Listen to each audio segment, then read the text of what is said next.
Kumsi benta penajik pensyai ke School SSA hapa West Khas Hills District halor ke jan bhagidari events ke office jong district mission coordinator lembak office jong district school education officer West Khas Hills haringkar ke jing snokti lang baka Red FM Shillong mentak sengi ke layo ban pelong ke jing lang Hanong Stoin. Kajan bhagidari event ke program jong sarkar pedeng ban penteri kami ke National Education Policy arja arpho maka jing temu jong ke program ke long ban ajing hikai ki kena nadu bagi sedang lej ban penslori ki bikin penenkam ya kisap ki phong jong ki bat kani ke program kan yarap ban penduna ki kena ban pep school sitting por bat ki jing sa kelas ya kata jing ilang la pelong hapo kamadan jong snong new nong stoin hakabalawan ban simenta lang ru de nong hikai bagi kena school next school boper ki badan hapo kata nyong stoin hakani singi ba ar khorkongor EAC jong West Khas Hills ulalong kumukongsan haringkal ke jing dan lang ka kong LCM le kawadairu ka DSEO jong West Khas Hills bat ki way Kajan bhagidari event kadai ke program jong ke sarkar pedeng ban penteri kam ya ke NEP 2020 that means 2020 kajing temu kadai jong ke program kalong ban ai jing hikai ki kena na do bekidang sedang ban let pulih ki school ban ya shimbenta shit hem ha ki jing pulih puthi da ka jing kemen da ka jing elekai da ka jing thokana da ki poetry bat ki wei bat ban penslure ki makin pendon kami ki sak ki pongjong ki kat ka bekidon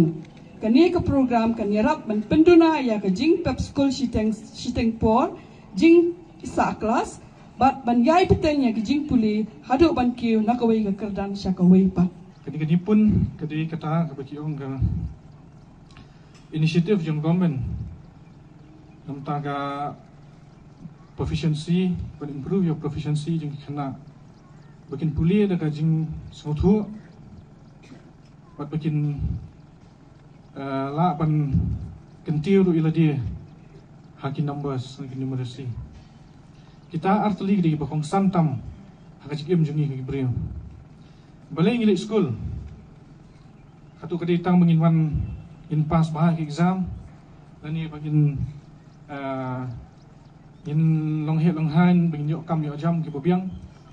lani English school bagi nyok jing nang start. Kajing nang start kadi kapakong san shwa iki baro. English school namar bagi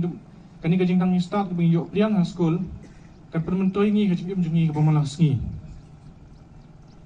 Baro ka kajing jungi sngi suthu ngi tip balangi perkhat jeliu ba. Baro kadi ka science kadi ka language bagi learn high school kadi ka numeracy lani ka maths ka bagi learn high school. Kalau gidon kam haka malang klip mat ke cikim mujungi borok kadi ka jing dia borok kadi ka language bagi communicate bagi brio borok kadi ka science ka bam ni bam kalau air bagi ring mensim ka bagi di borok kadi ka science ni borok nada kadau habangi pulih jadi ban pulih ka jing sampang ka jing sungthu kata kadi ka jing temu jong ni ka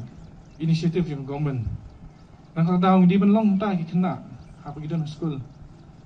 Bangin pulih bangin nang entip da kajik sungtu. Bahkan pen mentoy ngi hakajik em kajungi. Kan pen mentoy ngi menta hakani ka kementa buat akala syai